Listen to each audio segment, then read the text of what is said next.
मेरी शादी के 1 साल बाद ही मेरे पति मुझे छोड़कर इस दुनिया से चले गए। तब मेरी सास ने मेरी शादी अपने नाती से करा दी। मेरा भांजा अभी 14 साल का ही था, लेकिन शादी के बाद सुहागरात वाले दिन ही उसने जो मेरे साथ किया उसे देखकर तो मेरे होश ही उड़ गए। मैंने सोचा था कि मेरी शादी जिससे हुई है वह अभी बच्चा है, लेकिन नमस्कार दोस्तों, मेरा नाम सीमा है। मैं बहुत खूबसूरत थी। मेरी ज़िंदगी ठीक ठाक चल रही थी। मैंने सोचा था कि मेरे साथ कभी बुरा नहीं होगा, क्योंकि मैंने किसी के साथ बुरा नहीं किया था।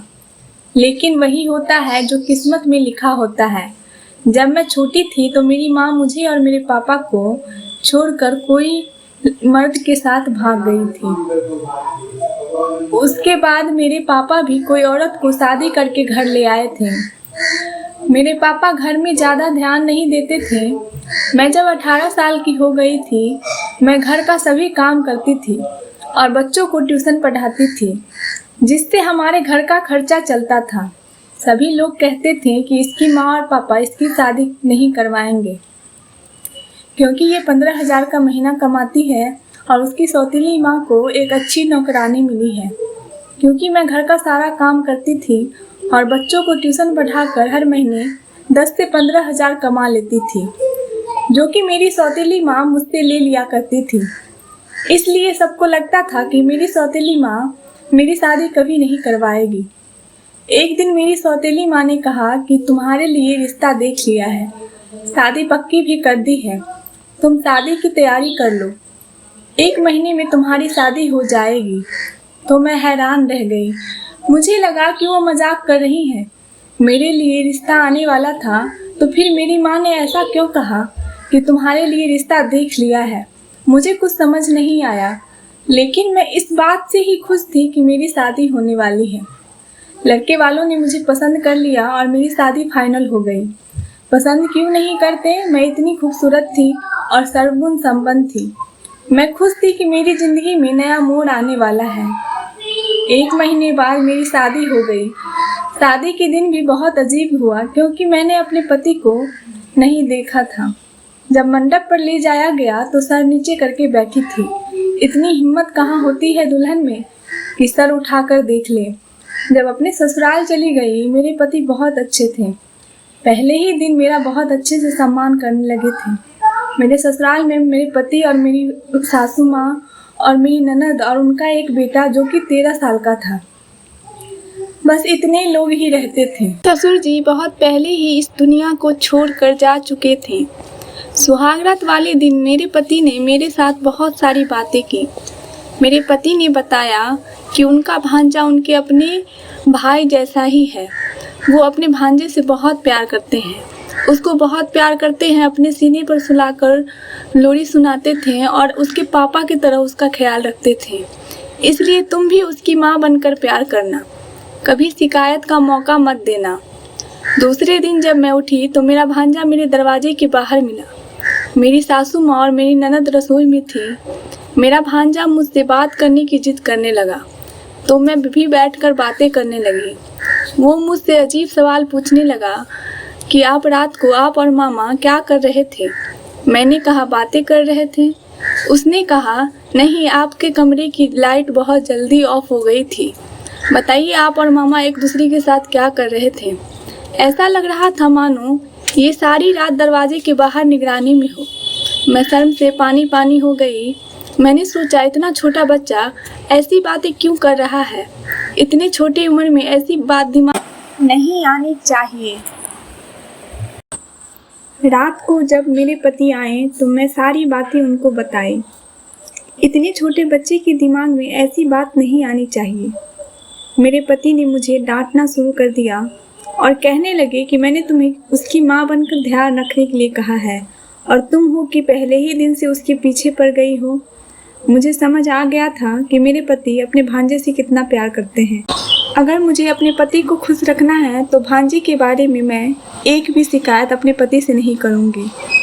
एक दिन मेरे पति ऑफिस के छुट्टी पे थे, वो घर पर ही थे। मेरे पति बहुत रोमांटिक मिजाज के थे और वो हर पल मुझे अपने पास बैठने को कहते थे और बातें करने को कहते थे। वो कहते थे कि तुम फिल्म नहीं देखती हो, कैसे हीरो हीरोइन बाहों में बाहें डालकर बैठे रहते हैं, आंखों ही आंखों में बातें करते रहते हैं। मेरी सासू माँ आवाज़ दे रही थी और मेरे पति मुझे अपने पास से जाने नहीं दे रहे थे। वो मेरे दीवाने हो चुके थे और बहुत प्यार करते थे। तभी मेरी सासू माँ मेरे कमरे में नॉक किए बिना आ गई।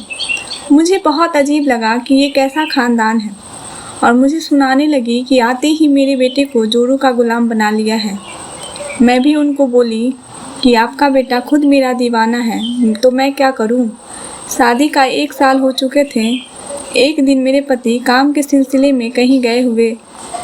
अचानक फ़ोन आया कि मेरे पति अब नहीं रहे। मेरे तो होश ही उड़ गए। मुझे विश्वास नहीं हो रहा था। मुझे लगा कि कोई ऐसा भद्दा मजाक कैसे कर सकता है। मुझे यकीन ही नहीं हो रहा था अब मेरे पति इस दुनिया में नहीं रहे। जब मेरे पति की मृत्यु के बाद उनका शव लाया गया तो मेरी जान ही निकल गई। सभी लोग रो रो कर बेहोश हो रहे थे और मैं बेहोश हो गई थी। मेरे पति का अंतिम संस्कार हुआ। सब कुछ हो जाने के बाद मेरे मम्मी पापा मुझे लेने के लिए आए थे, क्योंकि उनका कहना था कि अब मैं यहाँ रहकर क्या करूँगी। मेरी सासू माँ ने मुझे नहीं जाने दिया और कहने लगी, मेरे बेटे को तो खा गई, मेरे घर का भरण पोषण कौन करेगा? क्योंकि मेरे ससुराल में मेरे पति के अलावा कोई और मर्द नहीं था और उतने पैसे भी नहीं थे जिससे घर का खर्चा चलता, और घर में और एक भांजा था जो अभी 13 साल का ही था। इसलिए मेरी सास का कहना था कि यहीं रहकर बच्चों को ट्यूशन पढ़ाकर पैसे कमाएं, और ये बात मेरे मम्मी पापा को पसंद नहीं थी। अब तो लड़ाई होने लगी, कभी वो बोलते तो कभी वो बोलते। मेरी सास ने अपने रिश्तेदारों को भी बुला लिया था। घर में मारपीट की होने संभावना बन गई थी। तभी सभी लोगों ने मिलकर एक फैसला किया। मेरी सास ने कहा कि मेरी शादी अपनी नाती से करवाएगी। उम्र में छोटा है तो क्या हुआ, वो कौन सी 40 की है। मुझे ये सब बिल्कुल पसंद नहीं आ रहा था। मैं भी अपने माँ पापा के साथ जाना चाहती थी, मैं अपने घर, क्योंकि अपने पति की यादों में डूबी हुई थी और वो लोग मेरी शादी की बात कर रहे थे। मैं इस रिश्ते से बिल्कुल खिलाफ थी, लेकिन मेरी सासू माँ के सामने मेरी एक न चली। मेरी सौतेली माँ भी इस रिश्ते को मान गई और कहने लगी कि अच्छा है, वैसे भी इस विधवा को ले जाने से क्या फ़ायदा, सभी लोग बताएंगे इस अच्छा है कि इसकी शादी हो जाएगी। सब लोग मान गए। नतीजा यही निकला गया कि मेरी शादी होगी। सभी लोग अपने अपने फ़ायदे के बारे में सोच रहे थे, लेकिन मेरे बारे में कोई नहीं सोच रहा था कि हम पर क्या गुजर रही है। मेरी शादी मेरी सास ने अपने नाती से करवा दी। सुहाग रात वाले दिन था। अंदर ही अंदर मैं डरी हुई थी कि ना जाने मेरे साथ क्या होने वाला है। फिर इंसान की मेरे पति तो अभी बच्चा है, उसे डरा धमका के सुला दूंगी। तभी मेरा पति कमरे में आया और बड़ी गंदी नज़रों से मेरी तरफ देखने लगा। मैंने जोर से कहा, ऐसे क्या देख रहे हो? उसने कहा कि तुम कितनी खूबसूरत लग रही हो। मैंने फिर से जोर से कहा, चुपचाप सो जाओ। उसने मुझे एक थप्पड़ मारा और कहने लगा, तुम्हें तमीज़ नहीं है, अपने पति से कोई ऐसे बात करता है। तुम मुझे पहले ही दिन से बहुत पसंद आ गई थी। तुम्हें पाने के लिए मैंने क्या कुछ नहीं किया, अपने बाप जैसे मामा को मार दिया। मैंने मामा की गाड़ी का ब्रेक फेल कर दिया था, जिसके कारण मामा का एक्सीडेंट हो गया। ये सुनते ही मानो मेरे तो होश ही उड़ गए। जो मामा उसे बाप की तरह प्यार करता था, उसी को मार दिया। दूसरे दिन ये बात मैंने अपने घर वालों को बताई। किसी ने मेरा यकीन नहीं किया। मेरे सामने मेरे पति का खूनी मुझसे शादी करके खुलेआम घूम रहा था और मैं कुछ नहीं कर सकती थी। मैं दिन भर घर का सारा काम करती थी और 60 से 70 बच्चों को बढ़ाती थी। बहुत जिल्लत की ज़िंदगी जी रही थी। मेरे पास खुदकुशी करने के अलावा कोई और विकल्प नहीं था, लेकिन बदनामी के डर से सबका जुल्म सहती रही। अपने पापा का नाम कैसे खराब कर सकती थी। कुछ दिनों बाद मुझे एक बेटा हुआ। अब मैं उसके साथ जी रही थी। कहते हैं ना, जो जैसा करता है उसके साथ वैसा ही होता है। मैं बहुत दिनों से सबूत इकट्ठा कर रही थी। उसके बाद मैंने अपने दूसरे पति को जेल भेज चुकी हूँ और उम्र कैद की सज़ा हो गई है। इसका सदमा मेरी सास नहीं बर्दाश्त कर सकी। अब वो इस दुनिया को छोड़कर जा चुकी हैं। मैं अपनी ननद की शादी करवा दी। अब वो भी खुश है, उनको भी एक अच्छा जीवन साथी मिल चुका है। अब मैं इस घर में अपने बेटे के साथ अकेली रहती हूँ। जो मेरे साथ हुआ वो मेरे बेटे के साथ कभी नहीं होने दूंगी। अब मैं एक ज़िंदगी की शुरुआत अपने बेटे के साथ कर रही हूँ। धन्यवाद दोस्तों। ये कहानी आपको कैसी लगी कमेंट करें और लाइक में करें, शेयर करें और ऐसी ही कहानियों के लिए हमें सब्सक्राइब करें। धन्यवाद।